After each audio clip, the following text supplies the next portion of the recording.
Olá, sétimo ano, essa é a nossa videoaula número 3 de filosofia. Nas últimas videoaulas, nós estávamos falando sobre aparência e realidade. Nessa videoaula de hoje, nós vamos falar sobre um conceito filosófico muito importante e muito interessante, que é a da imaginação. Quando nós falávamos de aparência e realidade, surgiu aquela pergunta: como que nós podemos conhecer as coisas?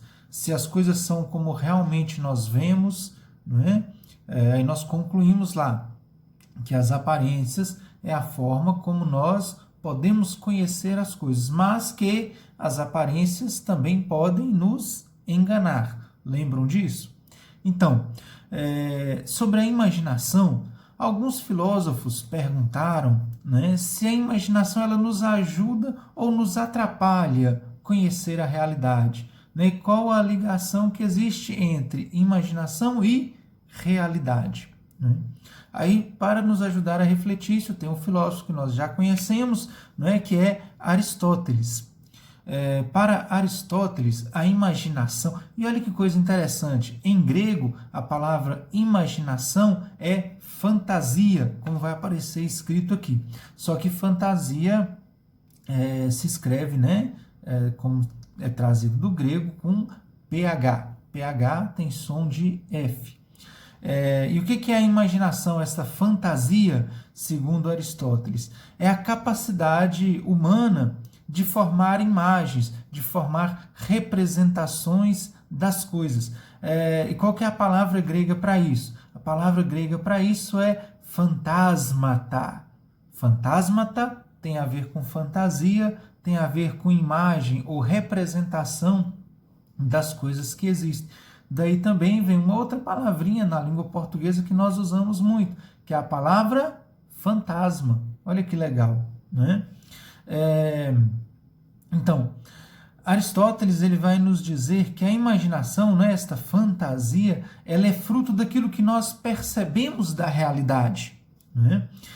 Mas ela é também a nossa capacidade de criar imagens, tá certo? Então, para nos ajudar a refletir sobre isso, lá na página 18 do livro, tem dois exemplos aí que são legais. No primeiro exemplo, nós temos a foto de um cavalo, exatamente como o cavalo é, e depois nós temos uma pintura que representa um cavalo. Não é exatamente como o cavalo é, mas quando nós olhamos para essa pintura, né, nós sabemos que aquele artista que pintou, que foi o Romero Brito, né, ele pintou a representação, ou seja, uma forma fantasiosa, né, da sua imaginação, de como ele representa o cavalo. Então esse é o primeiro exemplo, da imaginação como uma representação da realidade.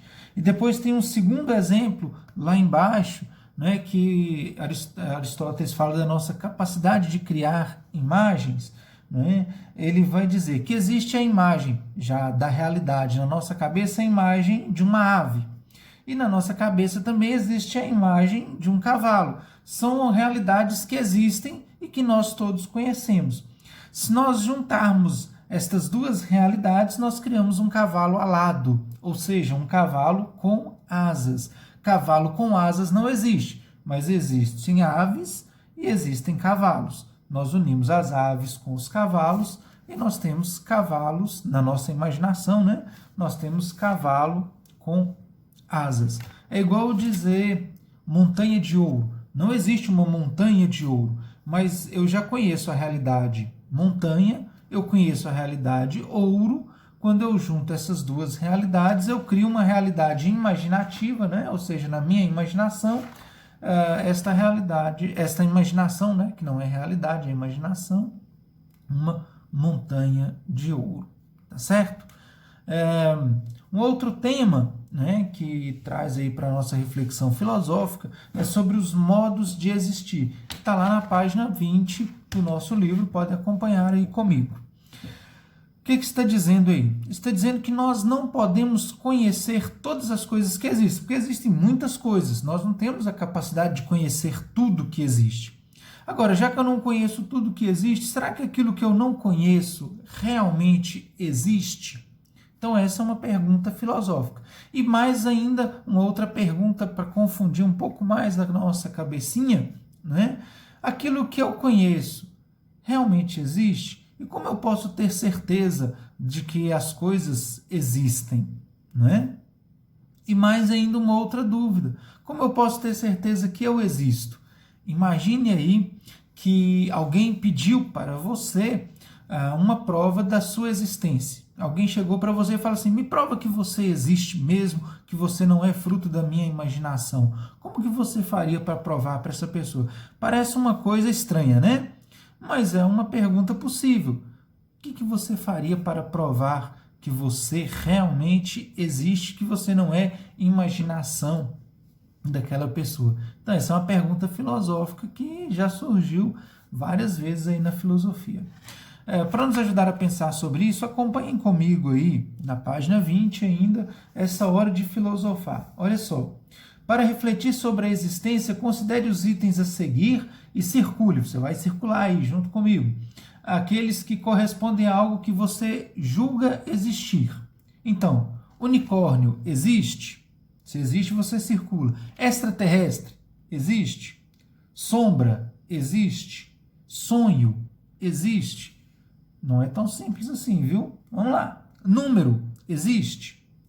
Passado existe? Futuro existe? Algo que não possa ser representado por palavras existe? Coisas sem nome, coisas que não representam nada, problemas sem solução, perguntas sem resposta. Então você vai circular aquilo que existe. E depois aí você vai dizer com as suas palavras. Então respondam aí para mim. O que significa existir?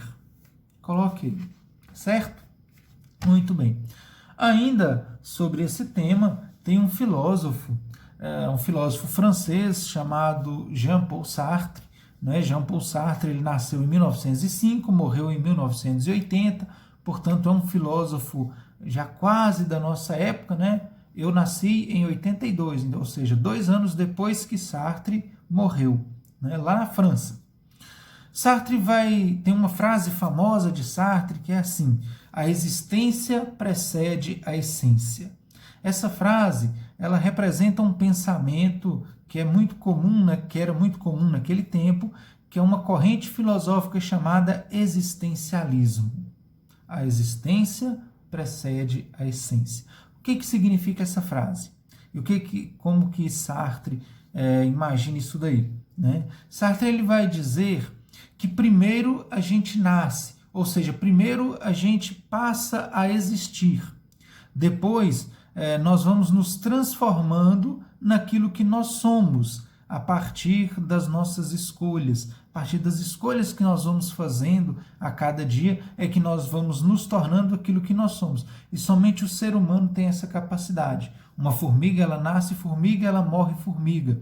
O ser humano não, ele pode se reinventar, né? Ele pode criar muitas coisas, tomar decisões, assumir papéis, escolher uma profissão, escolher o seu futuro. Só o ser humano ele tem essa capacidade.